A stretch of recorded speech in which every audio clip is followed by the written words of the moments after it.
Hey, Jeff. Hey, Eric. How are you? I'm pretty good. How are you? Doing well, thank you. Jeff, there is one album, and one album only, that everybody has been talking about this past week. Jagged Edge's Jagged Little Thrill. There you go, yes. Yeah. Finally, it's getting the recognition that it is long deserved. Yes, so when people say, where the party at? The party's in 2018. The party is at a pop-up shop in Bushwick. Oh, God. Jeff, Meek Mill's Championships is the album that I was thinking of. It's the one that I have been listening to a lot. Obviously, there's been a lot of talk on Joe Budden's podcast. There's been a lot of talk. Elliott Wilson had his event with Meek Mill last night, Crown. But there's been a lot of talk around the Jay-Z verse, the Drake collaboration.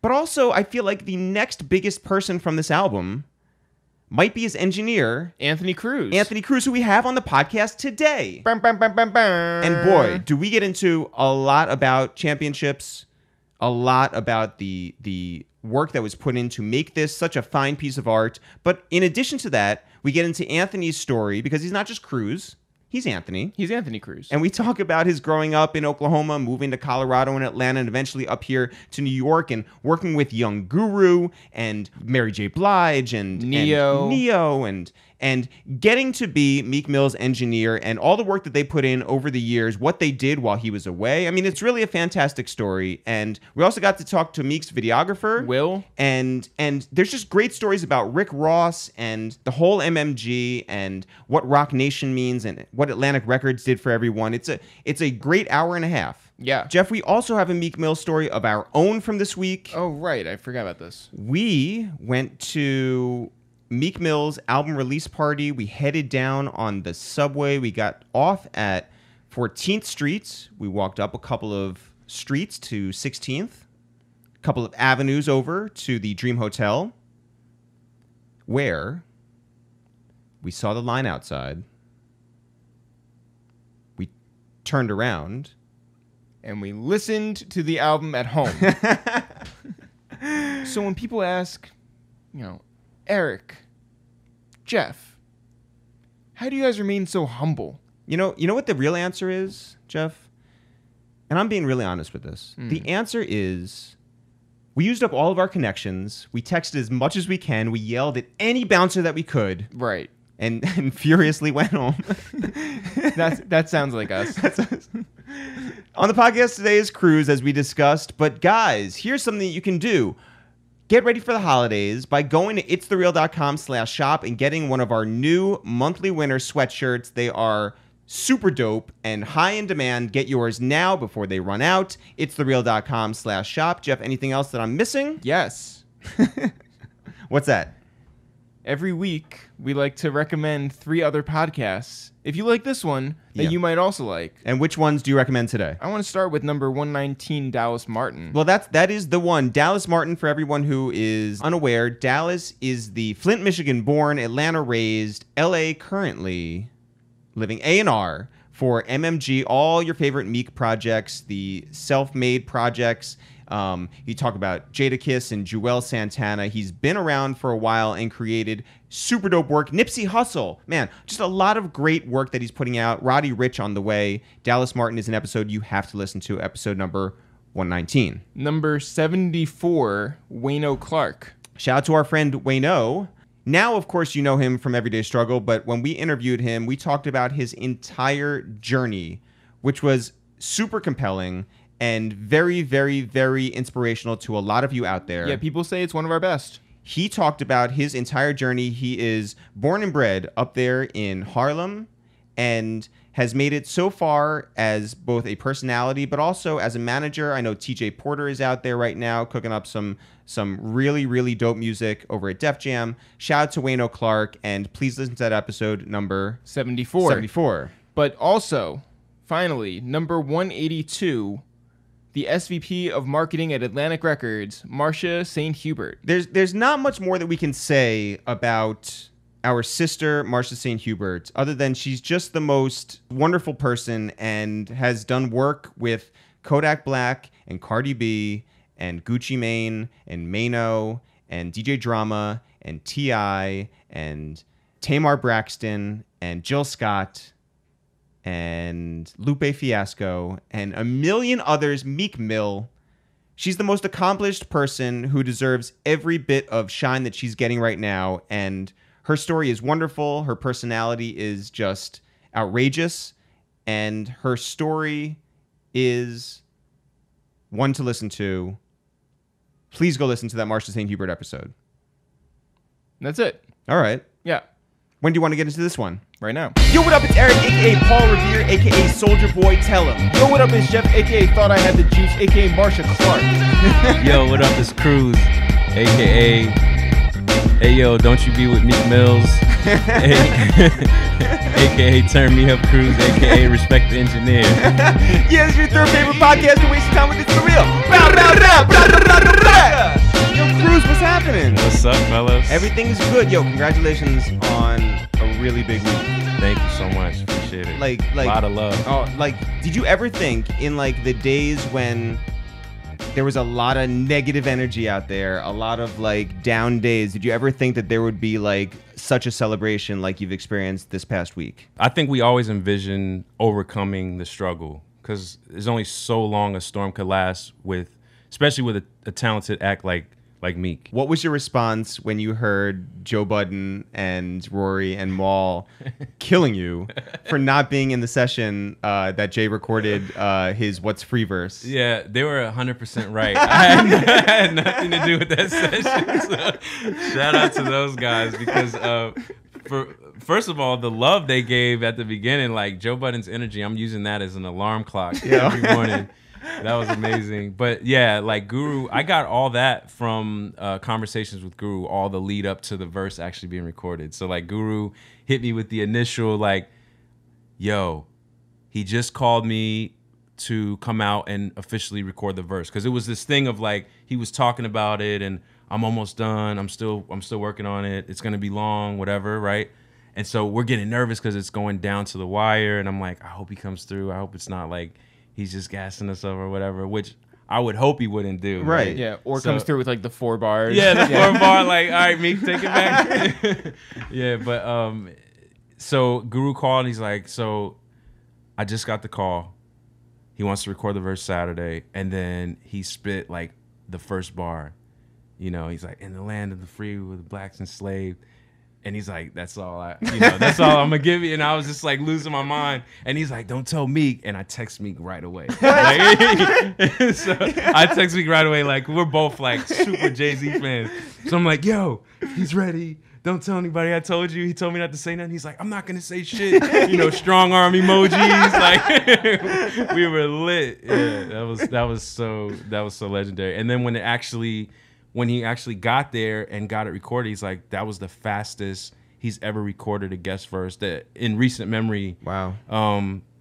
When he got to his house, he was just ready to go. Usually he's I have to wait around. I'm but he was ready to go and he just knocked it right out. And, they talk about also Joe and them are how could you just go and be yeah, I'm going to chill with the kids or whatever. Yeah. I'm thinking yo, you had to go to the gym and work out, pump iron, something. You can't just get that verse off and just be all right, cool, I'm going to go just chill and have lunch real quick. You know what I mean? Did you send him all the stems and just leave everything open? Yeah, well, the good thing about having Guru mixing the album is he already had all the sessions. Mm-hmm. So he had the stems, he had the session already broken down. So we sent Jay the instrumental and then kind of the open after Meek and stuff just for him to kind of vibe to. But obviously he didn't need any of it. Yeah. It just was cool, just the beat, and just went bananas on it. He's so I'm gonna have to reformat this because he went so crazy. I got to figure out how to format the beat, and so it was a good problem to have. Yeah, no kidding. Yeah. Well, what was the approach for the new album for you? I think going into each record, we just kind of keep an open mind. So going, his creative process, he just kind of works on the spot. And then after a certain amount of records, we kind of start shaping, okay, this is kind of the direction that we're headed in. This is the theme of my album. It took a while, though. We were just being creative and working and having kind of a no-pressure vibe that got us to, kind of crafting it to where it got to right before it came out. Was there one record that you could look to that sort of defined the sound of all the rest of the records?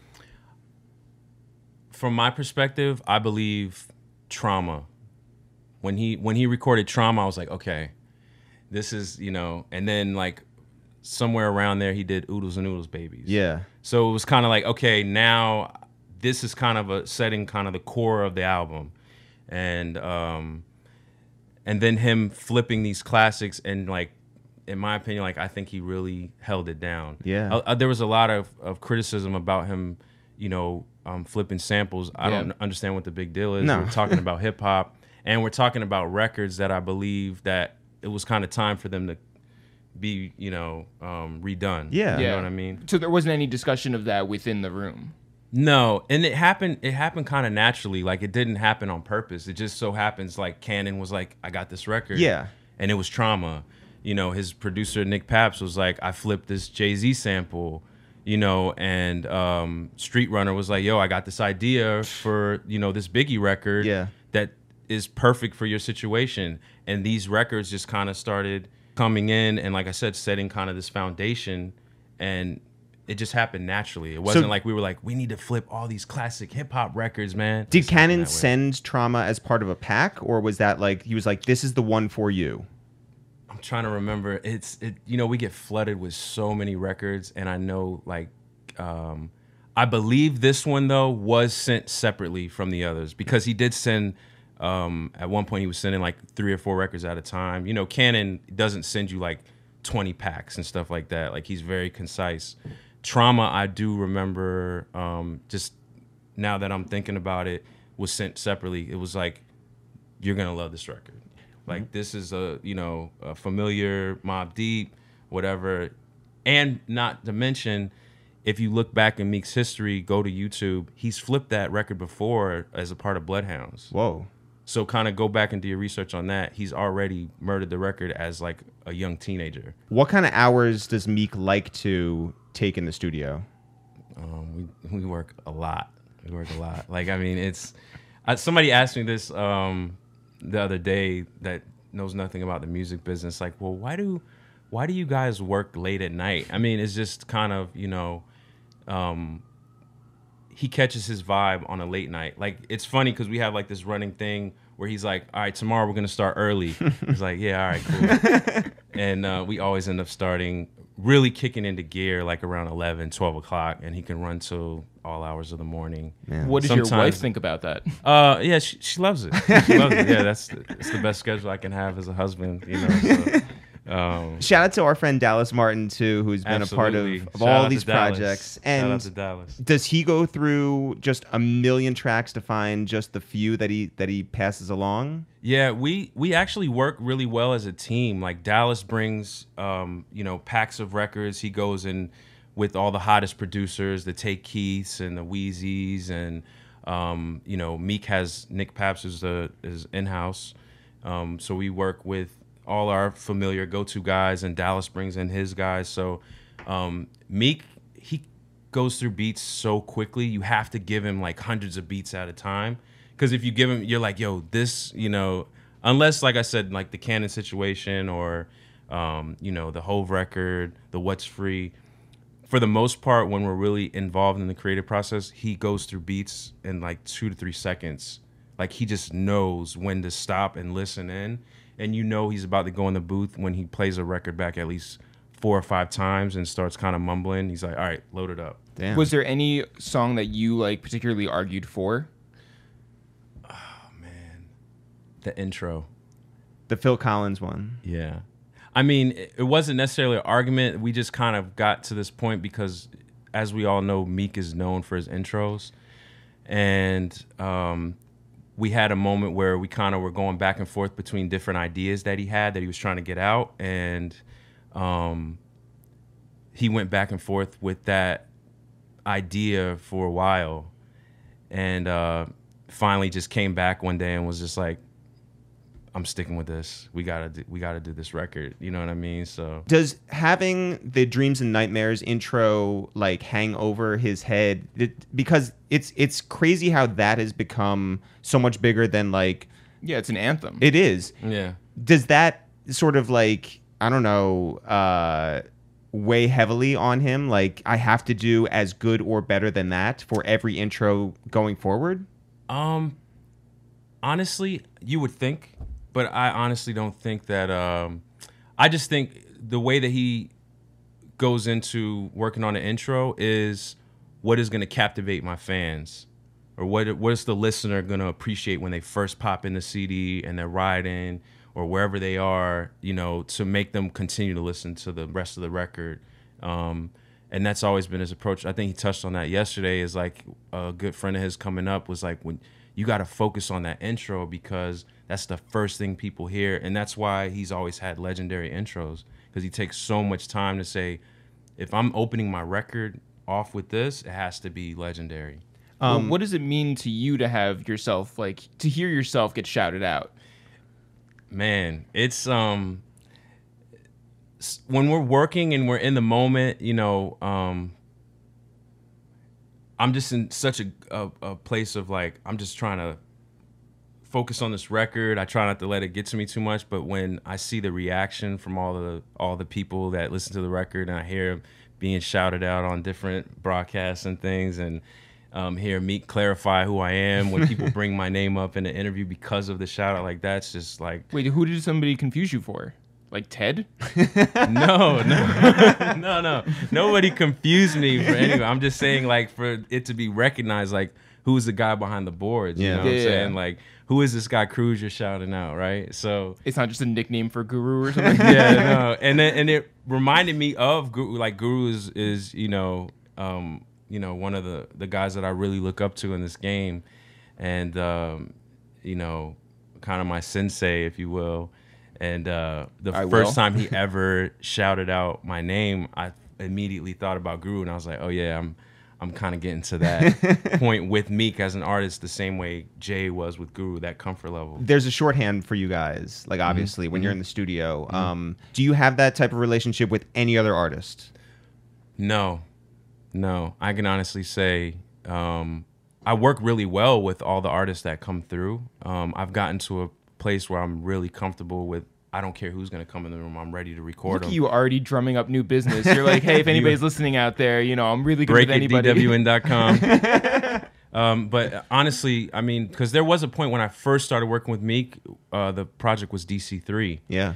And I was nervous. I mean, you know, Fab would come in, Mace came in at one point, and I thought, like, I was so exhausted, actually. Like, we were up 2-3 days straight. I thought I was going to die, literally, from exhaustion. At the board. Yeah, but just long story short, like, I've gotten to that place where I'm confident with whoever comes in the room. I could record them and handle, you know, be able to handle the session. What is, on this project, the feature that came in the latest? It's kind of a tie between Hove and Drake, and simply because of, like, scheduling and then timing in terms of what record we were going to actually use. So once we solidified the What's Free record, it was obvious, because we were already, like, Hove was like, you know, him and Hove had been talking back and forth, and he's like, just send me whatever record you think is the one, and I'll choose between, you know, the 2 or 3 that you send. And you already had the Ross verse. We had the Ross verse. Actually, Ross, it sounds like a record for Ross, because I don't know if this is, if you guys have heard this before, but, like, when you hear Ross, you think of Big. Yeah. Like, you remember, like, when he came out with Mastermind, I was like, that was the point where I was like, oh yeah, when he flipped that Big record, I was like, man, he's really got that vibe. So long story short, and Puff was pushing that too. Yeah. Right. So once we got the record for our album, it was like a no-brainer. You know, Meek and Hov went back and forth. Hov was real excited. He's like, my verse is long as shit. He gave him the heads up before we knew a bar of the verse, right? And then with the Drake record, Drake was on tour, you know, a lot during, like, the biggest part of our creation process. So they had been going back and forth about wanting to get in, but, you know, not having the time to be able to really create together and send ideas back and forth. So that record came in pretty late. Is there anything that you get that you receive from any other engineers where you just look at it in the session and you're just like, I don't understand what exactly they have done here? Yeah. I won't. You know. It happens. It happens. You know. Like, I mean, this is messy. Yeah, it's a little sloppy. A little sloppy. We could fix it. And is there anything that you can look to, that you can point to on this album that you are particularly proud of from an engineering perspective? That you did here that maybe you hadn't done before? Oh man, I think, to be honest, the entire body of work is, I think, a testament to where I'm at with my confidence and, you know, working with Meek and doing different effects and things. Because Meek, one thing I really love about Meek is that he's gotten to a place of comfort with me that he allows me to be creative with things that I do, like when we get the track out, like things we do with the actual track and things, effects on his voice, arrangement sometimes with a beat. So just the overall body of work, and working with Guru, he's so humble that, you know, if I had an idea, I'm like, man, that might need to be a drop right there. And he'd be like, here. He would get out of his chair, you know, go grab a coffee or something and just let me kind of mess around, and then he would just come back in and start where I left off. Man. What was the oldest song on the project? Probably between like Trauma, Oodles and Noodles. Those are probably like some of the older records on that album. And was there anything that dropped off and then came back in? Like I said, the intro was kind of like an idea thing that we were going back and forth with, and finally solidified with the Phil Collins idea. I can't really remember if anything kind of fell off. Mm-hmm. Like, we had the idea for What's Free initially, and then, you know, Meek liked it for Ross, and then we were all kind of going back and forth like, you know, we need that record. Yeah. And they had a conversation, and they put the play together with getting it back and getting Jay to get on it, and everybody was all on board. So it turned out amazing. Shout out to the whole MMG camp. Where do you listen to the records just to test them out? Like, do you go out and do a car test? Do you go out and listen in like just like store-bought headphones? Yeah, we listen everywhere because we think about it from a mind frame of the average listener. So we'll go in the AirPods, we'll go in, you know, listen through the actual speakers on the laptop, listen in the car. Meek's favorite testing place is the car. If it doesn't sound good in his car, there's a big problem. In his car? Yeah. You don't find the ordinary car. Right. So like if it sounds bad in his car, like you imagine the system in his car, there's a big problem with the actual record. But like, you know, we try to listen everywhere the average listener will, so that they get the full experience. Because the studio, I mean, they do a good job if you kind of know the room of, you know, being able to figure out, okay, I need to work on tuning these things or turning this up or down. But for the most part, when you're like blasting records, they sound amazing in a big recording studio. And what records did you listen to, like other artists' records, to try to like compare it sonically? I always listen to Kendrick records, of course, like old Hove records, Migos, a lot of the stuff that Meek really likes to listen to, like the Lil Baby stuff and a lot of the newer stuff, so that we can stay competitive at the same time with like keeping the overall quality of the record, you know, on a competitive scale. Do you want the lower end to be more powerful, or do you want the voice to stick out, or is it possible to do both? It has to be a balance. Yeah. Like Meek loves bass, but he's very, very critical about his voice. Like that's one thing about Meek, is very much a stickler about like, my voice doesn't sound right, or it's not crystal clear enough, or, you know, it's not cutting through properly. And then if it's not hitting properly on the low end, then, you know, that's always like a big fight, you know, to try to get that right. By the way, we do have Meek's videographer here as well. Shout out to Will. Will Knows in the building. Yeah. How you doing? Will Know in the building. Yo, what's happening? What's up, bros? How you doing? Everything's good. Yo, I love Meek's energy, and you know, even like on his radio run, I like how he went on, I think it was Power 106, and he was like, "Oh, I gained 20 pounds in jail." Like he was just like, "I ate." Right. You know, and I think it's like, it's nice to sort of put his whole personality out there. It's Yeah. like it's the true artist. You Yeah. know, it's Yeah. not just like I'm gonna give you this much and then like go retreat into the shadows. Yeah, This is no, like right. really him. Yeah, exactly. He's real transparent. I think it's great. For sure. Yeah, he's like, I mean, his energy and just him appreciating overcoming that situation. I mean, obviously it's always like a looming thing, unfortunately, until it's totally eradicated, but he's always been very appreciative of his stature, like his status in the game and like being successful. And you would think that with how he, you know, gives off this persona of like he's very flossy and things like that, that he's just like cocky.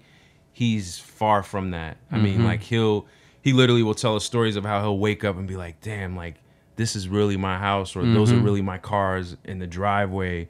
Or like, you know, when the album was about to drop, he's calling everybody like, what's the energy like? Like, tell me, I need to feel it. Like, That's I so need to know dope. what's going on. I mean, super humble, super appreciative. And I mean, I don't know how else to describe it. I mean, Yeah, it's just no, like, that's- I love that about him, you know? Yeah, he's like how I describe him is like he almost wakes up with like fresh eyes all the time. You know what I mean? You know, like a little kid, the world's just magical. Like I've heard him speak so many times on like this was like years ago. We'll be in the Bahamas for like the third time. You know what I mean? And it was just, yo man, I couldn't sleep last night. I'm just up.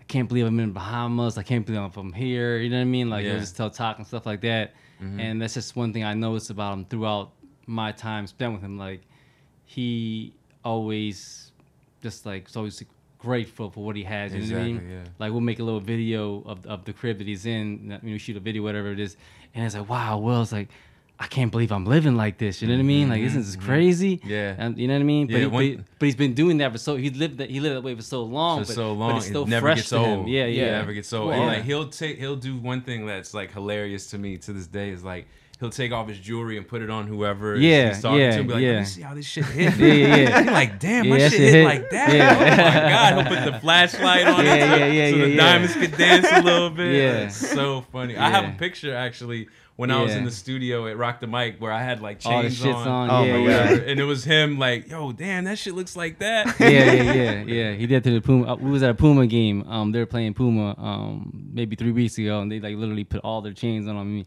I'm like walking around with a hunchback. And shit. Yeah.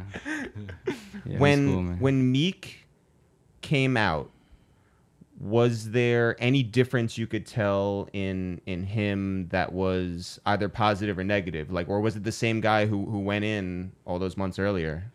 I mean, when he came out, he was super positive, like more positive than I've ever seen him personally. You know what I mean? Like I just opened up my phone and there was a massive group chat going on already. Yeah. Yeah, That's right? a fact. And it's just he took a selfie of himself with like the biggest cheese on his face and like You're like, who is and- this? Yeah, we were like, who is this? You know what I mean? Like, so he came out with like a brand new mindset, like just all the negativity, anything with that in the past just went away. Yeah. This is my new chance to begin. It was like, yeah, it came out with amazing energy for sure. Yeah. Yeah. How long have you been with Meek? I've been with Meek probably 6 months prior to Cruz. Mhm. Yeah, That's a long time. Yeah. Yeah. Do you hold that 6 over years. Cruz?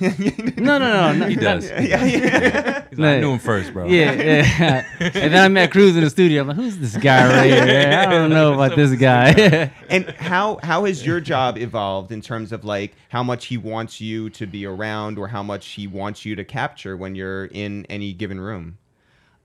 He pretty much gives me free range to do whatever I want. You know, obviously he wants me to be with him as much as possible. And you could always cut back. Yeah. yeah. 'Cause sometimes I need time to myself to handle my own things, but then when he needs me, I'm right back on board. But it's never been like well, we don't need Will or Right, oh right, yeah, I don't want to go over here. You know what I mean? So we're definitely on deck for each other for sure. Were you there for, I'm going to guess you were, Summer Jam this year?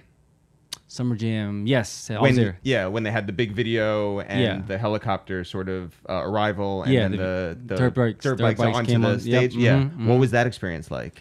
That was amazing. You know what I mean? The video, him getting on the dirt bikes. I remember I was being on stage. I got hit by some pyrotechnics almost. I was burning my eyebrows out. You know what I mean? Damn. And nobody gave me a warning. You know what I mean? But yeah. But it was crazy. Yeah, let them burn. Yeah. Are you ever stopped, by the way, going into a building? Oh, all the time. And you have to be like, no, I'm part of the crew. Yeah, Yeah, with yeah, yeah. them. All the time. Oh yeah, that's Yeah, all the time. legendary. That happens It's like almost 100% chance it's gonna happen. You know what I mean?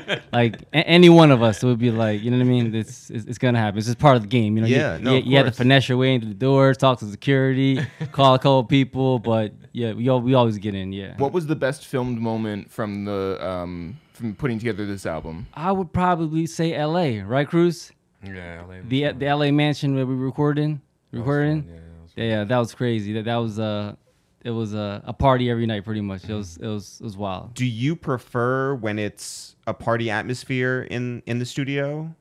My preference is just more of a low key vibe, but Guess what? It's not. It's not. That's not my call. That's not my call. Sometimes we do. I mean, honestly, Yeah. Meek loves that environment, but I personally feel like he does his best verses, the best work, when it's more low key. Was the Uptown record done with a lot of people there, or was that like? Yeah, that was in a. Okay, that was yeah. like in a party vibe, and that came out amazing. It's a great record. Yeah, it is. It's fun. Did Fab do that in the studio, or was that something where he emailed the verse? Oh, No, he came. he was in the studio. Yeah, he had been in the studio probably for like a couple days, just kind of hanging out. Like one of the things that I missed about being in New York, because when we first started, we were doing DC3 and Roc the Mic Studios, and so like that New York vibe. Oh my God. Is incredible. Like you get all the New York artists coming through, just hanging out. 9 times out of 10, they're not getting on any records. They're just there just to hang out and kick it. And but yeah, Fab had come through a few times, and it just fit. So yeah, that was done in house. So what is it about LA that was special then? Like if this, Or did you just like the house? No, and yeah, but by the way, like Meek has been Probably just the- Meek has been Yeah, There's it's a house. long It's driveway house. going up to Yeah, the. I wasn't. New York was my favorite. I'll Well, just no, keep because it Meek that. has been like, like on his radio run talking about how this is a real like East Coast record, For and sure, he's just yeah. like, I've spent a lot of time East Coast, like specifically for this record. Yeah. But LA was your most favorite part? Well, because we're so used to recording in studios that I think Meek felt like he wanted to do something different just to get a different vibe. Yeah, try yeah, to, yeah.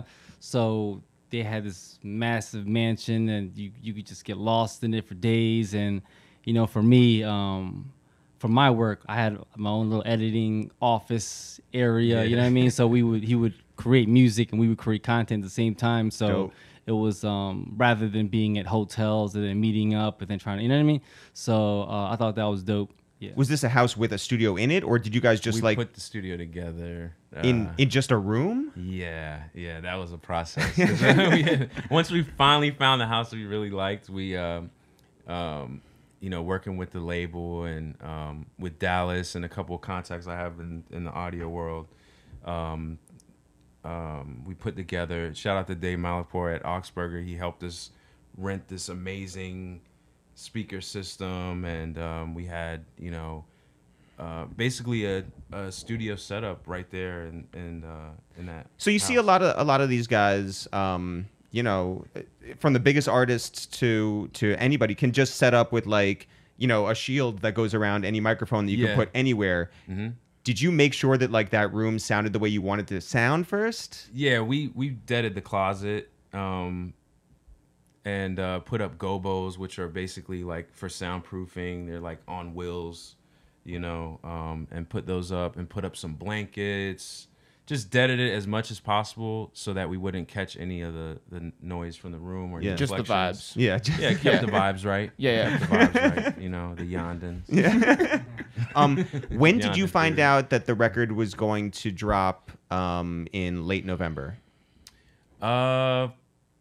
We knew like the end of October, I think. So was there like a rush to get everything done, or did you feel I mean, there's like always a rush. I mean, honestly, because like Meek is very, very particular. And one thing I'll say is like I've grown to trust him more and more with his own music, because where we worry more about like the stress from if we set a deadline, like the label, like it has to be turned in tomorrow, and Meek, if he's not ready, he's not ready, and so a lot of us were kind of just making sure that he had everything he wanted in this album for it to finally get handed in. So shout out to all of Atlantic and Roc Nation for, moving everything back and helping him, keep this legendary rollout that he had lined up, because it definitely went down to the wire for sure. What is the realest conversation that either of you was like witness to or part of that that you guys can talk about? That we can talk about? So many. I mean, I think me personally, like, man, there's so many, because Meek is very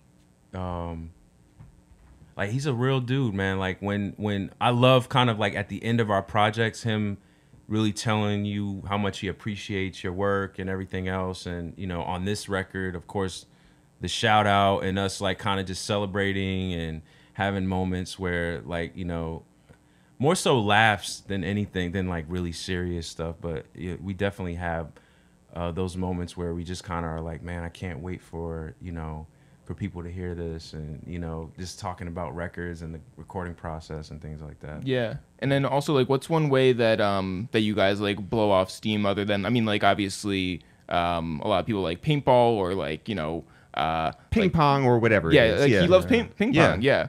So like, what's one way that like he was just like killing time with you guys around, or with you guys? I mean, in the studio, Yeah. he loves to play chess. So Chess? he'll play Yeah. chess all night. He's a master. At Yeah, chess. he's great. He's great at chess. So he'll sit there and play chess with like everyone. Anybody Does that who mean that wants you smoke? guys are better at chess now than you were? Absolutely not. Absolutely not. No, he'll look to me like, "Boy, can you play chess?" I'm like, "Oh man, I gotta go learn how to play chess." I wish you played chess with Ellen. Yeah, I know, would've- right? that would've been good. That would have been crazy. That would have been crazy. But They I should- love that they did the ping pong thing. Yeah. That was really cool. You know what? You guys should create some type of YouTube channel where celebrities play chess. Chess? Yeah, right? You Chat- heard it here first. Yeah. Yeah, you heard it first. Make sure you put me and Cruz in that. Well, wait. But who else is good at chess? you'd be surprised. A lot of rappers play chess because apparently I'm very surprised right now. Well, Yeah. Meek do you play. remember who? Well, I don't remember who was. I remember a playing. lot. I would be in the studio. I'm like, because locked in. Wait, is O'Malley good? Piedmont is really good. Okay. His best friend. Yeah. Yeah, Piedmont is like his. A lot of people friend. that have been to jail, rappers, Yeah. are good at chess. Okay. Because, they play chess. You know what I mean? Yeah. So as far as I can remember, a lot of rappers are really good at chess. Yeah. Who else love would that just statement. stop by, like, I don't know, celebrities or athletes or anything, just to listen or just like soak in what you guys were about? Man, we had a lot. This album, I was Everybody. gonna say, yeah, this album I think was kind of like one of the top moments in terms of all the people that you can like kind of go back. I was doing this the other day. I was like, man, we had some legends come through. We had Swiss come through regularly. Of course, like Fab and all the New York cats that were Just coming real quick, through. that Swiss record off the EP. Philadelphia. Oh, Philadelphia. Oh my yeah. God. And it wasn't even a Swiss production, but just the energy they Right, had. right, yeah. It's, Was it's incredible. Incredible. Anyway, Yeah. so Swiss dropped by. Yeah, Swiss. We had Cano come through. Harden is like a regular. Wait, so Robinson Cano? Yeah, Robinson Cano. Yeah, the new New York Met. Gotcha. Yeah. James Harden. Yep. Deion yeah. Waiters comes through Oh, a shout out lot. to Deion Waiters, Yeah. Philly. The other, Ed Sheeran Ed was a Sheeran big one. was one that. Just to listen, or Well, it was listening, and then like they worked on some things. We can't really get Yeah, of too much course. into, Yeah. but, That's like, a Jason Davis Yeah. collaboration. Yeah, that's definitely. Yeah. Shout out to Jason. That's a heavy, Yeah. heavy Jason collab. Big conversations. Yeah, you know what I mean? definitely, Like yeah. they had good conversations. It's, So, Yeah, and pretty by the amazing. way, Ed Sheeran, really good at chess. Went to jail a bunch of times. By the way, isn't it amazing that like no one said anything either about like any of the records that they were working on? Just like everyone who came to visit just like listened, kept their mouth shut, and kept it moving. Yeah, like J. Cole, like, came in. They had an amazing talk. Like J. Cole kind of was breaking down his obsession with production and what he believes it takes to get your album to be appreciated on another level. And I think, we took heed to that because one thing that Meek had never had on his albums was post-production. We kind of just take the records as they are and put them out. Yeah. And so, with this record, not necessarily giving full credit. I mean, shout out to Cole. That was like a great conversation they had. But, that was one thing that Dallas particularly was like, man, you got to do some post-production, like with like a Terrence Martin or a 1500 or whatever. And once we got Guru in, Guru was like, yo, what are we doing post-production wise? Like without even having the initial conversation, just like knowing that that's something that they do. Yeah. So But how did that change the actual album for you guys? man, it really turned up certain records. Like 1500 helped in particular with Trauma. They helped with Respect the Game, Championships, and Cold Hearted too. And I know it doesn't sound like a lot of the album, but if you listen to it before and what they did to it, just to kind of turn it up a little more, it was amazing just to hear him on records that had that much attention to detail. And who does the mastering? Colin Leonard in Atlanta. Shout out to Sing Mastering. Yeah. And what did you push for there? We trust Colin. I mean, Colin is responsible for a lot of records that are coming out right now on the mastering side. He did Hov and B's record. He's done all the Migos stuff. He's responsible for a lot. He did Wins and Losses, which was our first full project together. And shout out to Dallas, because he's one thing I love about Dallas is like when it comes to mix master, he lets me and Meek kind of take the reins on it, and just trust that we're gonna get the right person for the job. So for the past couple records, he's allowed us to be like, yo, we're gonna get this guy, even though he might not be the popular vote, which I mean, can't say that for this one. Guru's a legend, but Yeah. He's okay. There are certain people that are like always the go-to guys that we are like, we want to try something different, basically. Yeah. No shade on anybody, but just for what Meek looks for, we just need, basically what Guru brought to the table. Somebody that comes in that's humble, that could take criticism and feedback about things that we want without attitude about how many different passes you have to do and have all that pushback and whatnot. That's always irritating and uncomfortable having to deal with, trying to perfect your album. Do you think that his positivity and his just whole attitude where it is now helped shape this record? I think so, for sure. And I think, like I said before, his stance on justice reform and him, being more active with speaking out against these things and taking kind of a more conscious route in terms of, his stance on those issues really helped kind of, I guess, him strategize how he was going to come back, because he always said, like, I'm going to be Meek Mill. Because when we first came out and there was all this press and him doing all this, like, CNN and all that, it was like, man, how are we going to make an album with you talking about ass and money and, you know what I mean? Like, he was just like, dude, I'm gonna be me, but I'm going to find a way to explain what I've been through and get all this stuff off my chest. And I think he did an amazing job of balancing both worlds. Just want to take a second, guys, to remind you that as the holidays grow closer, this December, there's only one place for you to go and get your gifts. ItsTheReal.com/shop. JaggedEdgeThrill.com. ItsTheReal.com/shop. Grab a t-shirt, grab a rhyme book, the book, the physical lined notebook that we put out with original It's The Real material. It is available everywhere. Amazon, Barnes & Noble, ItsTheReal.com. Yeah, writing is still cool, guys. Go get that today. Surprise your friends and family with 1 or 2 copies. It fits perfectly in a stocking. Go get yours today. Visit ItsTheReal.com/shop and get a t-shirt or a sweatshirt. Get a sweatshirt. Why not? Yeah, it's who sweatshirt cares? weather. ItsTheReal.com. Life is short. Spend lots of money on us. ItsTheReal.com. And now back to the podcast. But where are you originally from? I'm from Oklahoma. Where in originally. Oklahoma? Altus. Where is that? Oh, you don't know? It's right. Like, you never heard that one? Serious? I didn't even know that. It's like close to an hour outside of Oklahoma City. Which way? I don't remember. It's been so long since I've been back there, but I started out in Oklahoma. What'd your folks as a do? military brat. Oh, all right. Just, my biological father was in the Air Force, and my mom was extremely young when they first met, and once I was probably like 4 or 5, they broke it off, and my stepdad, she met my stepdad in Oklahoma. He got transferred to Colorado, so we moved to Colorado. He was also in the service? Yes, he was in the Army, So we moved to Colorado, and then once he was honorably discharged, we moved to Atlanta. I went to high school and college in Atlanta. Where'd you go to college? Georgia State University. Okay, yeah. Everybody's always like, Bulldogs. Bulldogs, yeah. No.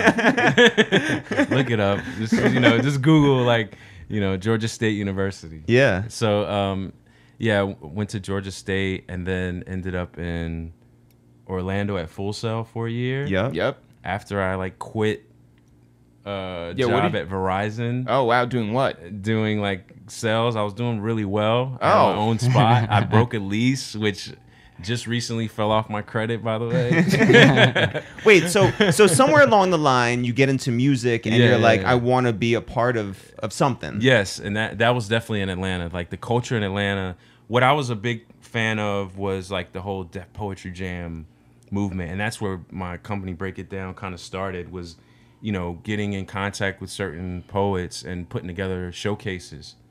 I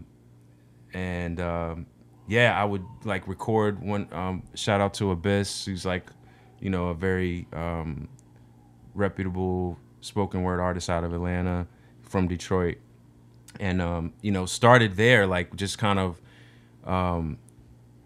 working with these guys and getting. I was always curious about how you make music sound radio ready.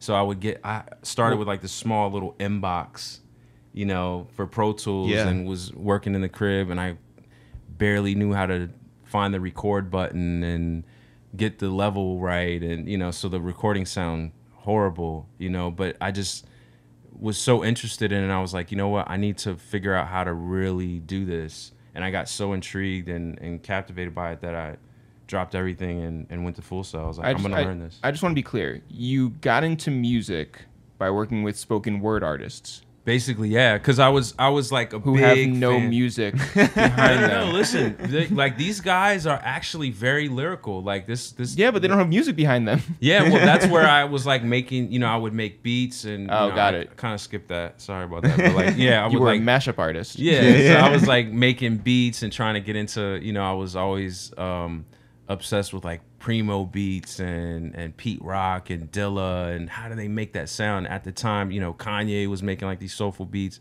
so I started off kind of with that type of sound and always experimenting with that. So that was where I've always been a huge fan of music, by the way. My stepdad really put me on to a very diverse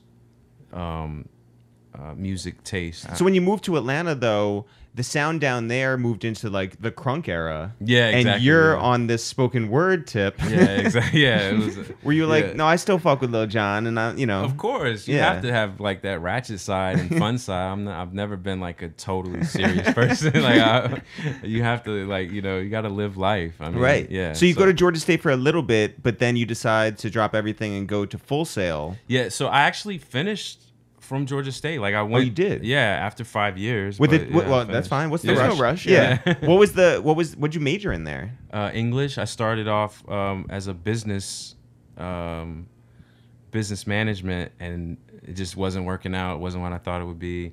Switched to English, and it was way more open because I could take movie courses and different types of courses. So, but Full Sail University is strictly for music and production, it's entertainment based. Yeah, all of that. Yeah. So you moved down to Orlando. Yes, for a year. And you just dive right in. Yeah. And what was that like? Yeah, it was rough. I mean, it was a real sacrifice. I mean, I actually I took all the money that I had. I drained my 401k. I had a couple dollars there, and a good friend of mine, shout out to Lamar, went with me. He dropped what he had going on, and he's like, let's do it. I support what you're doing, and I do want to, try to figure out my way in music as well. And so we both went together. We got an apartment, basically no furniture in the apartment for the entire year. We had a mattress in each room and a futon frame because I used the mattress from the futon frame. You know what I mean? It was a real grind. Yeah. It was a real grind. And by the way, honestly, shout out to your friend who went down and did it with you, because as we know, like working together, there's something to be said for not going into something alone. Like you having someone else to lean on, like when times are rough. Yeah. That and when times are good, that means the world. Yeah, and I almost actually walked away because when we were trying to get into the program and get all the funding that we could get, there was some pushback. And I remember just being like, forget about it. Like one thing that I've had to work on over the years is kind of my patience level. And I was just ready to just leave. I'm like, all right, we're out. And my boy is like super finesse king. And he's like, give me 2 seconds. So then like after probably like 10 or 15 minutes, I'm in the office with one of the people in financial aid. And we're talking about how she played lacrosse or something like that, or tennis. And he's like, yeah, and they became friends. However, like he's slick. Yeah. And so like he got us Lamar. a meeting. Shout out to Bosco Lamar. He got us a meeting with one of the counselors there that got us our paperwork and got us in the door with the crazy scholarship too. The president found out what we had going on and my story, and I was quoting kind of their motto about, something about basically, if you have a dream that you're serious about, we're going to take your dream serious. Wow. And so like we just were preaching that, like, man, this is what we really want to do. Yeah, you were a dream chaser early. Yeah, I was gonna say, did Meek like steal your shit? Early. No. That'll be the viral thing. Yeah. So once he caught wind, he gave us this amazing scholarship to kind of cover the balance that we needed and got us in the door, and we just took it from there. So what kind of stuff were you doing in that year? They're very hands-on over there. Like we were like right in studio environments. Like they give you a couple months where you have to do basic classroom stuff and book work, and but after a couple months, you're hands-on. You're on the board. You're doing patches. You're setting up mics, doing mic placement. You're having courses of like getting you familiar with Pro Tools and shortcut keys and things like that. So they make you pretty sharp. If you take it seriously, you'll get to a point where when you get into a studio, you're good to get started. Yeah. Who else was down there at the same time that you were? Anybody that's come out of it? No, but what's funny is like a lot of my peers are like, yeah, I went to Full Sail too. Like shout out to E-Mix and Alex a couple Toomey. other guys. Yeah. Do you think people are lying about going to Full Sail? I don't know why you would lie about that, because like all you do is you come out of the program like broke and like with all this ambition and whatnot, like So when you graduate from Full Sail, do you go back home? No, actually, I took a major risk, and initially I knew I wanted to be in New York. I was dead set on New York. A lot of my favorite music came out of New York. And did you know anyone up here? I did not. I knew I had a cousin that actually lives like a couple blocks from you guys. Whoa. By the way. Yeah. Shout out to Morgan. But I would initially I went with my grandma in Connecticut and would just like take the train. Yeah. From New Haven. Mm-hmm. Oh, so an hour and a half. Yeah. Right. So like when I was initially trying to figure out like, all right, how am I going to make this transition to New York? That was how I did it. I was there in Connecticut. Obviously I had to do some work. So it was like a couple of months. Like it was during the wintertime actually. And I had 2 jobs. I was working like Express and Toys R Us or some shit. I just needed to get my money up. Yeah. So I stacked my money up. And was it hard? Moved to New York. When you're working at Express, yeah, are you wearing like all Express stuff? So you're looking 100%. Like you're going to like 100% a shitty club. Yeah. No, I look super. Yeah, exactly.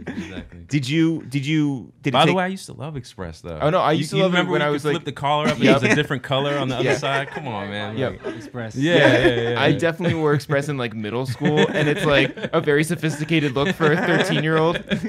Jeff looked like the real young teacher. Yeah. I used to go to the club. You see guys with the same exact with the shirt same on. shit on. Everybody went to Express you at one open point. Your friend's closet. I don't know what it's the same happened, but lineup. we probably wore it out in our time. Yeah. One time, our friend Shinsuke had his 21st birthday, and we were living up in Westchester, and we drove down to the city for his birthday, and we didn't realize this when we all met up with each other, like me and Jeff and Greg and Greg's drummer at the time, and we all were wearing polos, but all in different colors, right? Right. So I had the Yeah. yellow one, Jeff had the white one, Greg had the red, but like, so we're all like, well, this is hilarious at this point. Then we get down to the club and we all walk together to the bouncer, and the bouncer's like, I'm going to do you a favor and let you up one by one. And we're like, all right, well, thanks. Yeah. Anyway, so when you came to the city, did you find it hard to navigate?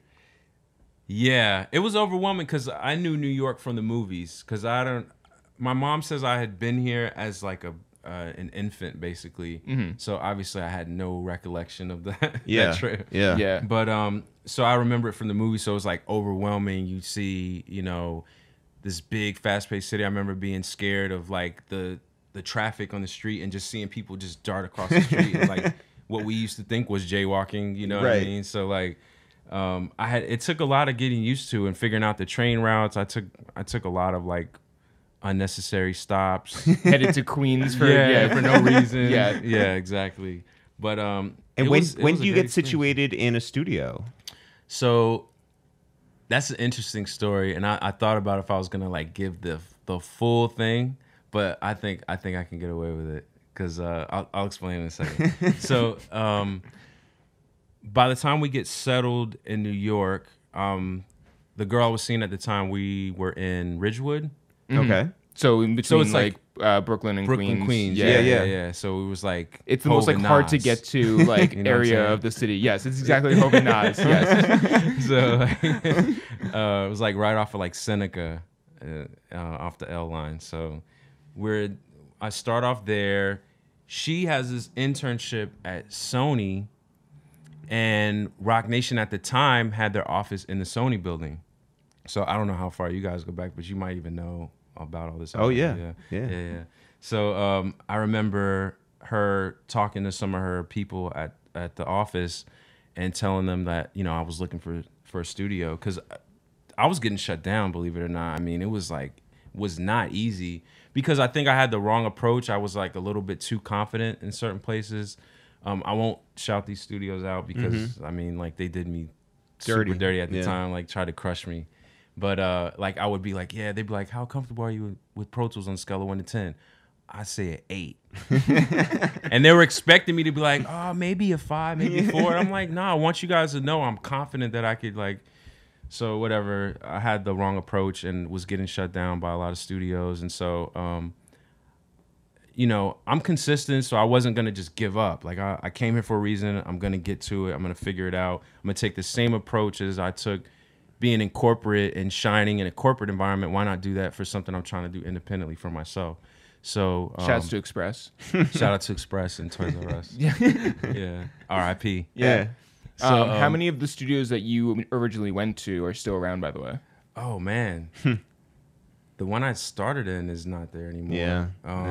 The ones that I went around to, they're still there. That's why I'm not saying that. All right. Yeah. But so to finish the story, she's kind of letting people know, like, he's looking for a studio or whatever. And Roc Nation around the corner gets wind of it. And it's like, I think the Roc Nation studio is looking for an intern.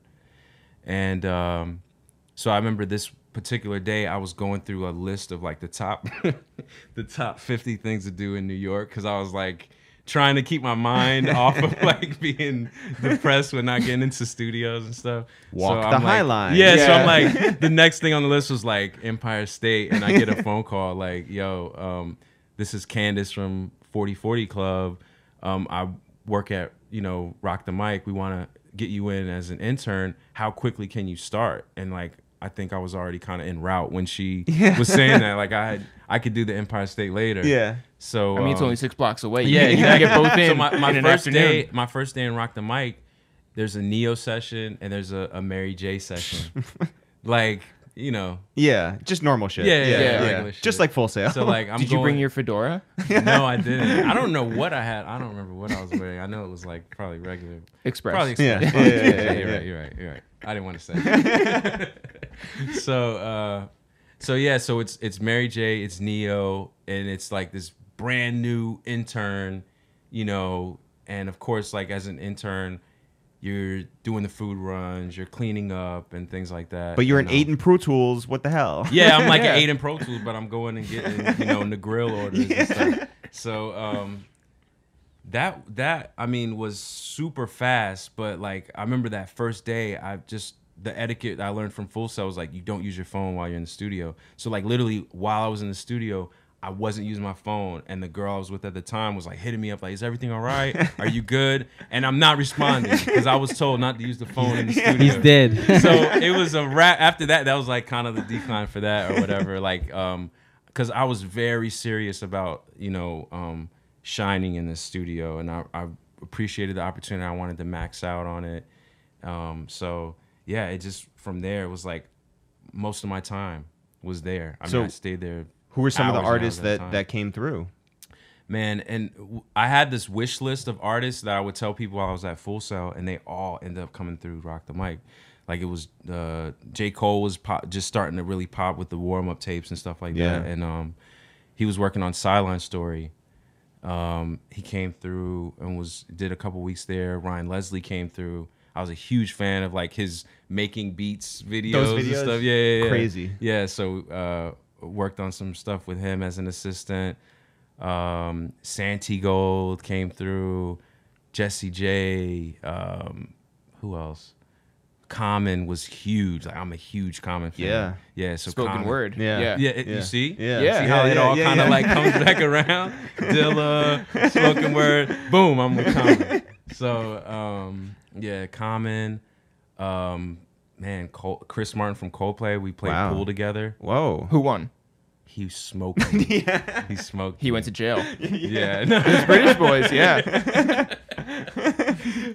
Chris Martin, of course. Hove would come through like on some like super ninja shit.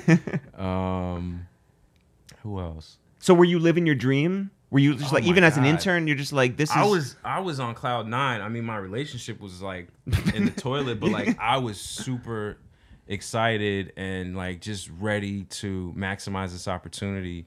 And I never let myself get so hyped where like I would ruin it by like basically just kind of feeling like, yeah, I'm in the mix and I'm taking pictures and stuff. I always had like the proper etiquette, and that's one thing that Guru speaks on to this day. He's like, you're the one person that made it out of that studio the way that you did. Besides, shout out to Marcos, Rihanna's engineer, Marcos Tovar. He came out of Roc the Mic as well. Yeah. So we're the only two like really like that did it, big. So and that was shout out to OG Juan and Des. Oh man. Yeah. I give them like full credit for putting me in that environment without even having like a proper interview. Like I don't think Candace asked me 2 questions. She just looked at my resume and was like, "Can you go now?" And I was like, "Yeah." I thought I was gonna have to go through all this like Q&A, but it was pretty straightforward. Yeah. What was on your resume? It was just that you had gone. It was to Full pretty Sail? shitty. Like I had my uncle he knows nothing about music, but he's like really good at putting resumes together. And I had like I forget what the opening line was. And then I had, wasn't it just Anthony Cruz? Basically, yeah, because it's hard to stretch music stuff. I had to like put bullet points underneath Full Sail just to show like all the music stuff I did, because everything else was like Verizon, Toys R Us, proficient Coca-Cola, in, Pro Tools and GarageBand. Yeah. And I graduated college. English degree. Yeah. So it was lit. Yeah. I mean, they just were like, go. I mean, because interns, the way they look at it is like, we're giving you an opportunity, and what you do with it is what you do with it. For sure. Yeah. So, for sure. Yeah. So what was the big breakthrough moment in terms of like learning what a professional environment was like for you? Actually, what I learned, contrary to what I learned in school, was it's a lot more, it's very serious in terms of like where, especially the engineer is like kind of the captain of the whole ordeal. Like you run the whole vibe of the session. If you're too slow, if you don't know what you're doing, if you don't know certain shortcuts, if you don't know how to work through a problem, you can totally ruin a session. So I learned a lot of that from a lot of the greats that came through. Like I said, like Coldplay's engineer, Marcos, Juice, who's now Nicki's engineer, Guru was there regularly. Stargate was in the B room. So like imagine all the people that were coming in and out through Stargate. Yeah. I mean, you know, so a lot of what I learned is that be yourself, but keep that professional aspect as well. Like keep it, you know, stay very focused and serious on your craft, but just be yourself when you're dealing with the actual artist. You know what I mean? Did you like, ever don't be a tight ass? You know what I mean? Yeah. Like there's people that are like very like, and you're like, bro, just relax. You're making the person uncomfortable. You know what I mean? Was there a take that you ever lost? I will say like there was a take that I've lost before, even with Meek, but like he doesn't have time to like go back and forth with you, like because everything's in his head. Yeah. So it's like, come on, let's just do it again. Yeah. You know, but yeah, definitely. Do you hit him with lost, the like, critical take. yo, I think you could do it better? No, I don't cover it up at all. I'm like, yo, I fucked up. I'm sorry. And he's like, come on, let's get it back. You know, like let's hurry up because I'm in the zone. You know. So. Has anybody ever spilled a drink on your board? Oh man, no. But there's been so many close calls. Like I actually do a really good job at keeping that from happening because like as soon as I see a drink, I'm like, yo, Yeah. you know what I mean? Or like Meek will see, like if I'm across the room, he'll see me looking at, like, yo, get that off the board or whatever. You know what I mean? So when do you meet Young Guru? I meet Guru early on. The first time I met Guru, if I'm not mistaken, is when Jay did the record Glory. Wow. If I'm not mistaken, you know, he could correct me if I'm wrong, but like it was somewhere around then, and they do Glory, and I'm like overwhelmed because it's like this is Guru, this is a Jay-Z record, so I probably had like the dumbest questions in the world, but I did want to ask him something just to be like, yo, I'm an engineer too, like Yeah. I don't think it went over that well, but Guru's a really, really cool, humble guy. Yeah. Like after a while of us, you know, a couple times of him coming in and out, I kind of got a vibe of stuff that he likes, so I would like have his coffee, and like I got him like this big box of like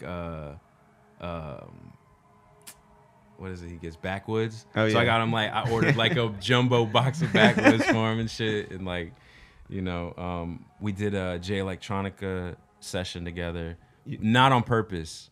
It was Wait, like Jay Electronica didn't do it on purpose? No. Of course, he came through, you know, ready to work. And Guru, That doesn't sound like him. if anybody that knows Guru, do not let him fall asleep. Like he gets like he's like a sleeping giant, like literally a sleeping giant. Like it's really hard to wake him up. Like we had moments we were doing the mix, and he's like, Cruz, I'm gonna chill for like 15 minutes. Don't let me fall asleep. And it was like some horror movie shit. You're like, oh my God.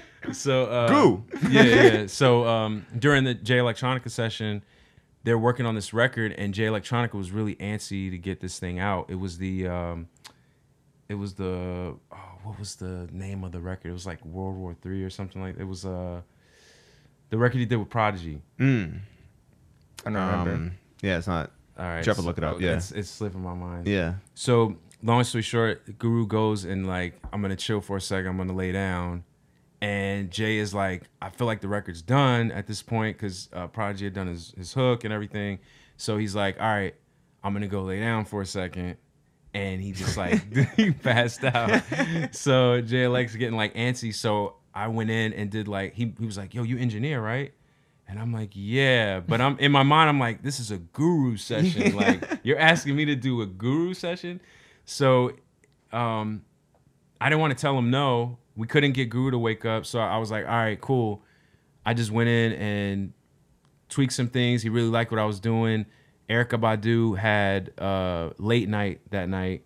She came through and gave her input and feedback and was telling me certain things that, you know, I should do in terms of tweaking his vocal and certain things like that. And we bounced it, and he put it out while Guru was sleeping. Oh my God. And Guru like always says like, yo, you held me down that session. Wow. But he did want to like go in and do his thing to it or whatever. But like he appreciates that it went the way it did because Jay Electronica was happy, everybody was happy, and he was just like, all right, cool, like, you know. Oh my God. Yeah. By the way, it was called Call of Duty. That's There you there go. you Yeah, go. yeah, Call yeah. of Duty. Not- Sorry about yeah, that. My different fault. video It's games. It's Yeah, been yeah. so long. Yeah. The first time we ever met Young Guru, we were at Jay Electronica's the announcement. signing announcement to Roc Nation at the Box downtown, right? So we're outside and everyone's waiting to get in, and we look to our right, and I'm looking and I'm like, oh my God, it's Young Guru. Yeah. And so we don't say anything, and he looks over at us and strikes up a cigarette, and he goes, y'all gonna act like y'all not It's the Real? And we're just like, you're Young Guru. That's like a guru moment. He's so humble, man. It was the greatest, humble, and he still is the greatest person ever. Yeah. And by the way, just to clarify, we were not going to act like we weren't It's the Real. Just that we were called out on it. Yeah. So when you are situated there and you're known to be more than an intern now, you're known to be like an actual working engineer who knows his Pro Tools at least at an 8, more, maybe a 9, whatever. Yeah. Ask your uncle. Yeah. Did you think that there was life beyond Roc the Mic? Yes. And actually, OG Juan was very confident, and he would always tell me, like, if you because I heard Marcos' story. And he told him, like, yo, he's like, if you fuck with me, you're going to make it big, right?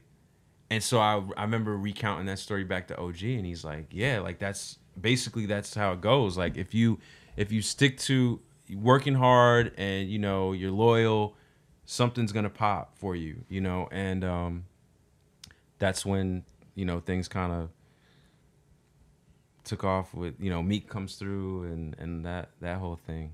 So you meet Meek under what circumstances? Actually, at the time, I'm working in between Roc the Mic and 4040 Club. Mm-hmm. And so Will is there. 10-year. Yeah. Because he was Will there is with 6 months Meek. before you. Yeah, for sure. Will is definitely with me, 100%. He's actually documented my entire journey with Meek. That's why he was there. That's exactly right. Yeah. It's more so the he Cruz has like story. from the very beginning, like young Cruz to like this new guy that everybody's trying to like make into like this whole right. Fuck Power 106. This is the real Cruz show right here. I'm working in between. I'm at 4040 Club, doing like AV stuff. In between Roc the Mic, and this is like their 10-year anniversary party. It's a huge event. Everybody's in the building. I think Bill Gates is there. Mm-hmm. Hove is there. Warren Buffett was there. Warren Buffett. Warren Buffett. Sorry. Call about of that. Duty. Yeah, right. Exactly. See, I'm come on, man. I'm getting old. So, I get the call from the studio. Shout out to TT who was helping run Roc the Mic, and he's like, "Yo, Meek Mill is here, and he needs you to engineer him." And I'm like, bro, Dez is going to kill me if I just leave right now. Like, this is the 10-year anniversary party for 4040 Club. I'm like, call Dez. If she says it's cool, I'm on my way. So I get a call over the I was actually supposed to call Meek's road manager, Phil. He was going to tell the story for me because he tells it hilarious. Like, he does, like, the voice and everything. So, whatever. So then I get over the radio from Dez, like, yo, Meek Mill is at the studio and needs an engineer. Go now. And so, like, I dropped everything, threw the radio down, clocked out, ran to the studio. I got, like, this suit on because I'm at the 10-year anniversary party, and I got, like, this room full of all these Philly cats. And they're like, who the hell is this dude about to engineer me? Yeah, like, who is this boy? Like, so like, it was crazy. Like, it was a lot because I wasn't used to, Meek used to roll with, like, a major entourage. Yeah. And so, like, before I really knew who everybody was, it was, like, overwhelming. I'm like, man, who are all these dudes right here? So he's like, do you know how to engineer good? And I'm like, yeah, I'm pretty good. I work with some people. He's like, who you work with? So I start naming, like, all the Roc Nation artists or whatever. He's like, all right, cool. Well, listen, these are the settings that I use. Like, at the time, it was, there's, like, these particular settings that he's always been, like I said, very particular about his voice. So he's like, this is a template that was made that you work from, basically. And, long story short, we worked in a couple days, and he starts getting comfortable. He starts requesting me, and this was like the very beginning, or not the beginning, because he had been working on DC3 already in LA for a little while. What was supposed to be an album, I believe, and continued it in New York. So during the New York run, I was the guy, cutting records. So that was like the beginning of the New York for the DC3 process. Yeah. And then how did he approach? I mean, it was just that he just kept asking for you over and over, and then at a certain point, you just became his guy. Yeah. So I was the in-house guy, and I was the one he was comfortable with, and he had been with so many different engineers like over a period of time. He started off with Ruggs out of Philly. Shout out to Ruggs, who really helped him kind of shape his sound and what people know him for as an artist, and went through so many different people until he finally got with me and was just like, all right, I'm cool with his process. And so like over this time that we're working on this project, it's probably like, I don't know, probably a month in or so, he's like, we start entertaining traveling, and he's like, would you travel with me, and because he didn't want to like have to use another guy, and he didn't know what my situation was. And so he brought it up one time, and then we just kind of kept working. And I remember telling him like, yo, you mentioned like traveling. I'm really all about that. I really want to like move around with you. I like the vibe we have. Let's do it. Let's move around. And I remember being outside of the club one day, 4040, and he's talking to one of the managers, Carlos, and was like, yeah, I'm going to take your guy from you or whatever. And he's like, yeah, man, go ahead. So I remember the day I had to tell Dez, like, I was so nervous because I was like, man, I'm doing 4040 and I'm working like in-house at the studio, like, and I got to tell Dez You got to go let her down, yeah. Yeah, so that's what I'm thinking in my mind. It was the easiest conversation probably ever had in my life. Like, before I could get everything out, she's like, bye. Yeah. You know what I mean? Like, go ahead. Yeah. Do it. Yeah. And I was just like, wow, like it was that easy. Okay, cool. So now we're gone. Like the first place we traveled to is Atlanta, and we work at Ross's estate. Yeah. One of his estates. Yeah. Yeah. So that was like the first like outside of New York. I just want to take a second to shout out Desiree because sure. A lot of people know this and a lot of people may not know this, but she was a super big part of where Meek is today and why he is free and I think of a good, mind and body and soul. You know? Yeah, for sure.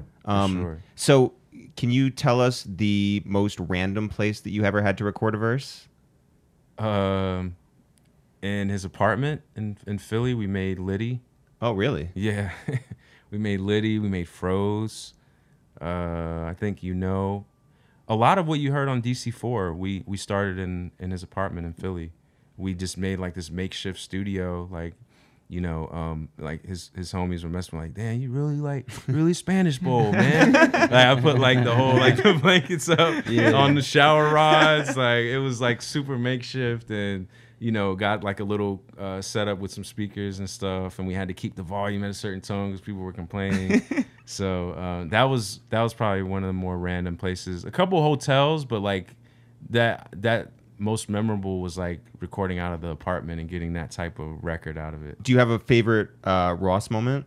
There's a few, man. I love like Ross's energy, and like he's so positive and shows us all like a lot of love. But I could probably think of mine if you can't think yeah, of go mine. ahead. Let Will go. So we were in Vegas with Meek, Ross, and everybody, and I had just shot a couple of videos for Meek, and I guess Ross was like, I guess he saw the talent or whatever it is. He was excited, so he was like, "Will, come here. I got some words, some wisdom for you. You gotta soak this up." He was like, "Will, you gotta call yourself Director Wonton Soup." So I'm like, "Nah, I'm not calling myself Director Wonton Soup." Say, "Nah, Will, man, it's about marketing, man. Everybody gonna know you for Director Wonton Soup." And I was just cracking up. Yeah. Just when you brought that up, I just popped up in my head. Yeah. I was like, I'm not even going to direct the Wonton Soup, man. That's legendary. I gotta walk around with that name. You know what I mean? Yeah, that's legendary. I don't even want to tell a story now. Like, it's like too good. I mean, I just always have like good memories of Ross. Like we have like really dope vibes in the studio together when we're all there, and like laughing and joking and just like in that creative atmosphere, like when we're like playing the records for him and things like that, and kind of his feedback, and but he always shows love. That's one thing I respect a lot about him. He never changes and switches up on you. Well, his tone is also just like one of the most amazing rap voices Yeah. in Big history. time, big Also, time. we Yeah, heard a yeah. crazy story that he did one of his albums while getting like tattooed, Yeah, and it was just I like can off an believe it. iPhone. Yeah, well, what happened is like E-Mix used to do voice notes so that he wouldn't forget certain ideas, because he's another rapper that like he writes stuff down, but like he does come up with like ideas sometimes just kind of off the top. So he would get the voice notes and then play them back, and they would recut them or Yeah. whatever. Yeah, Yeah. I believe that for sure. And then also we heard that Ross would listen to beats Yeah. while just doing his ad libs to Oh, hear how the wow. ad libs would go over them. Yeah. That's hilarious. Yeah. Did you do the session with Big Sean and Ferg? Ferg?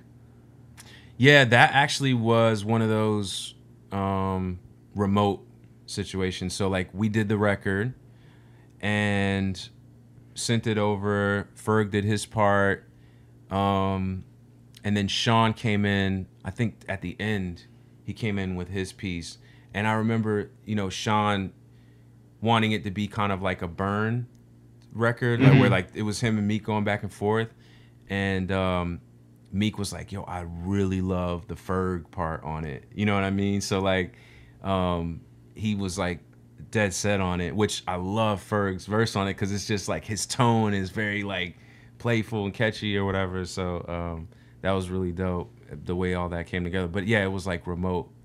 That all didn't happen at the same time. Yeah. Are there any other features that really that Meek did that really like stick out to you? My favorite is Black Grammys. And One of my favorite verses he's ever done. how did that originate and how did it happen? It was a self-made project, so during that time, it's usually like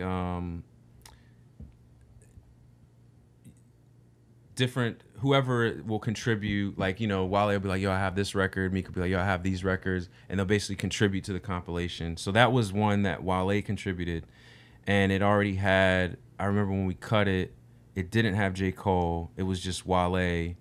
It didn't have like Ross talking like that legendary like if Michael Jackson was alive, he'd want me to smoke one. Like it didn't have any of that. So Meek went in and killed it, and I think to this day he still was like the standout on that track. Like that. I mean, just hearing that, that hunger and like I'm gonna take my mama to the Grammys, like. I love that record, and it spoke to me because I want to have those experiences as well. Yeah. Yeah. Were either of you there, or I mean, okay, I'm thinking of a certain video which is of DJ Khaled playing horse with French Montana, Meek, Ross, and I'm missing somebody. Right. But like they all played horse for like $100,000. Were we at Khaled's studio? I think it was in Atlanta. Were they shooting? Oh no, I wasn't there. I wasn't there. What was it? Atlanta? Was the shooting? That may have been Atlanta, yeah, because that What's- might have been that what was the record that came from? the artist name. He's an R&B artist. Anthony Hamilton. Yeah, was it one What? Anthony Hamilton? Was that the one? The record we're talking about, Yeah. the one with Jadakiss and Oh. yeah. Was that the one? Was it around that time? It might have been. Obviously Maybe. we weren't there. Yeah. So Yeah. Yeah, we weren't yeah. there, yeah. We- I'm like, I saw it on the internet. Yeah, no, you probably weren't yeah. Well, they had a lot of ball games for like there. Exactly. That's what I'm trying Yeah. to pin Yeah. down. Like, Yeah. when was this? Because it sounds like any other time. Like, because I mean sound like a few that times. particular video shoot they did play for hundreds of thousands of dollars. Yeah. Yeah, that was one with Anthony Hamilton. Anthony French Montana was there. Khaled Yeah. was there. And they shot the video at the same time. So, but they did multiple. Because it was they- on a they basketball Yeah. court. It was on a basketball yeah, court. yeah, Yeah, yeah. Video, Yeah. that was So at I Ross's think it was house. a- Yeah, in Atlanta. Were you just like, that's a lot of money for a game of horse? It's still, it Yeah. doesn't get It- old to me. yeah. That doesn't get old to me. Yeah. Like, the fact that they could throw around that type of money, it's like, I use it as motivation. You know what I Yeah. mean? Like, I look at it as like, man, I can't wait to be able to say, like, yeah, I'm gonna do this for however much, however many thousands of dollars. Like I'm going to hundreds of play thousands. Chris Martin in pool. Yeah, exactly. I'm For- putting real money on the table. I'm putting Yeah. bands on the table with Chris But then would you Martin. still lose?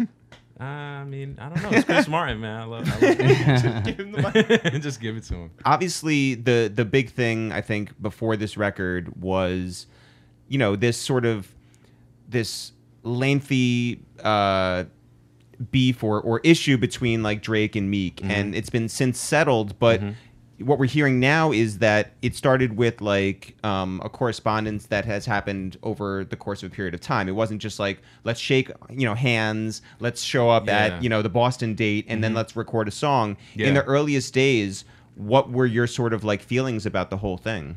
Like while it was going on? Or No. While it was getting when it was resolved. when it was getting resolved. I mean, we were relieved. I mean, it was a situation that everybody was like, we all were loyal and always believed Meek to be a winner no matter what everybody was saying. I mean, it was like a lot to have to deal with criticism wise, but just hearing that, we're talking, everything's being fixed. Of course, it's like a huge relief because I mean, those guys are way better as friends than enemies. You know what I mean? Yeah. So, I was super relieved. When was the earliest like talk of a collaboration?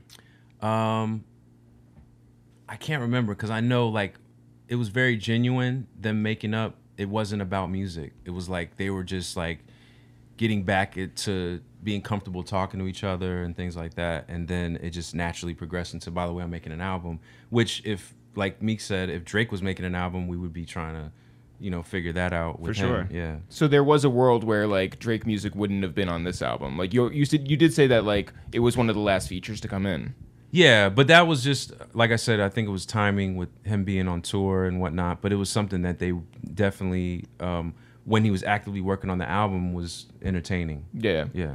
Did you think that Drake would end up on any of the other songs, like personally? Yeah, we actually sent him Stuck in My Ways, and I guess it just wasn't his vibe, and he ended up sending us the idea for that record. So yeah. And so Meek recorded his stuff first for that record. Yeah, that's cool. Which I tell Meek, like, I don't think this was the case. I just joke with him, like, man, you must intimidate people when you like put together a record like that's so fire, and you're like, yeah, by the way, go ahead and add something to this. You know what I mean? Like all nonchalant or whatever. But it worked out perfectly. I love the record they did. Yeah. Yeah. So now now the album is complete and out there and everyone has heard it. Mm-hmm. Have you changed your mind on like what your personal favorite record is? No, still Oodles and Noodles, Babies, and of course What's Free. After everything came together the way that it did, it was already like when it was like a Ross record, it was one of those that we were like, man, like I wish we could use that record. but yeah, those two are my favorite, but Oodles and Noodles it's just, man, it's so powerful. You know what I mean? Like it just brought me back to, I just picture the video being like my block, like Scarface. Oh, you know what I mean? yeah. You just kind of, you envision the whole thing without it even being on the screen. Like you just could close your eyes and be like, I already know what this video is. Who has come to you and asked for a recording to sound like Meek's vocal sound? Teyana Taylor. Really loved the way that she sounded on Wins and Losses, and it was just like this conflict of schedule, and she was really adamant about getting me to record. And I heard like stories about her even when I wasn't there, like I want to work with like Meek's engineer. Wow. And it just never worked out for whatever reason, but of course independent artists wanting that Meek Mill sound. Yeah. Who else? I remember I missed out on an opportunity with Rich the Kid when he was first getting started. Because like Meek, being with Meek for this amount of time, we've seen a lot of people come up, right? Well, I mean, we've seen everybody. Like some artists Tons. that, now they're like that thing, like 21, Rich the Kid, Uzi, P&B. P&B. Like there's Tory so many Lanez. different artists. Yeah, Tory Lanez. Tory was a big one. I mean, Yeah. Tory was like in the studio DC3 era, like scrawny Tory Lanez that was trying to like get his name super up. quiet. Yeah, humble, Travis super humble Scott. guy. Travis. Travis was another. I mean, so like I look back at some messages and Rich the Kid had hit me like, "Yo, I want you to mix my record." But at the time, I was like, "Bro, I don't have time. Like I'm working with Meek." Then he ends up, doing what he did, and I'm like, "Dude, I got to pay more attention." Yeah. What'd you guys do while Meek was away? Yeah, that's, man, we You could tell your part. I Let me see what Meek was way. I mean, we were just still out there grinding, you know what I mean? Trying to figure out our own business, you know what I mean? So keeping ourselves busy. I've always had my clients, videography wise, things like that. At the same time, we were also trying to work on music and looking for our own artists, things like that, potentially, you know. Other than that, for me, I knew Meek was going to get out. You know, and while it was in there, he would always give me a call to see how I was doing. I would, you know, send him photos, things like that. And but for some reason, I just knew that he wasn't going to do his 2 to 4 years. You know what I mean? In my mind, so it wasn't like, oh, Meek's gone forever. I got to go find something else to do. It's just like it's only a matter of time this man gets out. So I wasn't, you know, fret. You know what I mean? I wasn't really spazzing out or anything like that. Yeah. I mean, we've had, in our history with Meek, we've had, like, unfortunately, a lot of hiccups. But this one in particular, I'm not going to lie, like, when it first hit, I was, like, stunned because it just sounded so unreal, permanent. right? It sounded unreal, and it felt permanent, like, when it first hit. But then once we saw, like, what the momentum was and the plan to get him out, it was like, wow, there's a real backing in this situation. It made us more confident. We were at rallies together. You know, we were supporting all the events in between, like, you know, keeping, you know, paying our bills and everything else. But I personally was in LA. I don't know if you remember, like, when Meek came home, he was like, yeah, I'm looking for my engineer. I was in LA, like, making it happen because I mean, you know, I had to keep going. Live. I had to live. Yeah. And it ended up working in my favor because, like, during that time, I worked with, like, a whole other side of the label. Like, I was with, like, this pop group, Why Don't We? I was in a writing camp for them. Yeah, so... that's, like, on the very, very end of the spectrum. Yeah, so that's a whole other situation. Those are like children. That's a whole other vibe. Right? Yeah. So how do you change up your, like, presets and everything for them? I didn't change them much because... basically, well, actually, you know what? I did because I started learning... having to adjust to going from Meek to this pop act. They're very minimalistic when they actually record in. So, like, they do very little, like, EQ stuff and compression, just enough to get a clean sound. Because, you know, pop is very clean. Like, our sound is more, like, more rugged and low indie and, you know,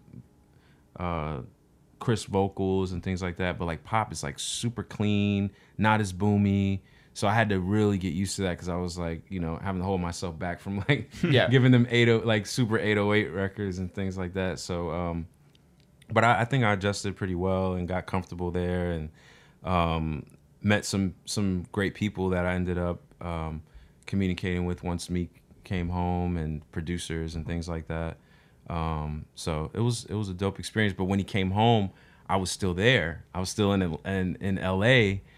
Because I'm like, well, what's the plan? I'm so anxious to get back, and I wanted to see him, like, the first day he came home, but I'm like, what's the plan? Because, I mean, realistically, you have to, along with him being your friend, you have to take care of yourself, you know what I mean? Like, in terms of, like, your livelihood and stuff. So while they were, like, going on there, like, campaigning for, you know, him being home and the justice reform and everything else, there was, like, that mode where he literally didn't have time to record. So finally, like, when it was like, all right, I'm really ready to go, they put together, like, a proper game plan. Like, Meek was campaigning, like, match my guy because he's over there in Popland doing his thing, and it needs to be matched when he comes to me. It shouldn't be any different. So, you know, shout out to Dallas and the label and everybody that took really good care of me and that's dope. Made That's sure, really dope. Made sure I was, like, well taken care of during this project.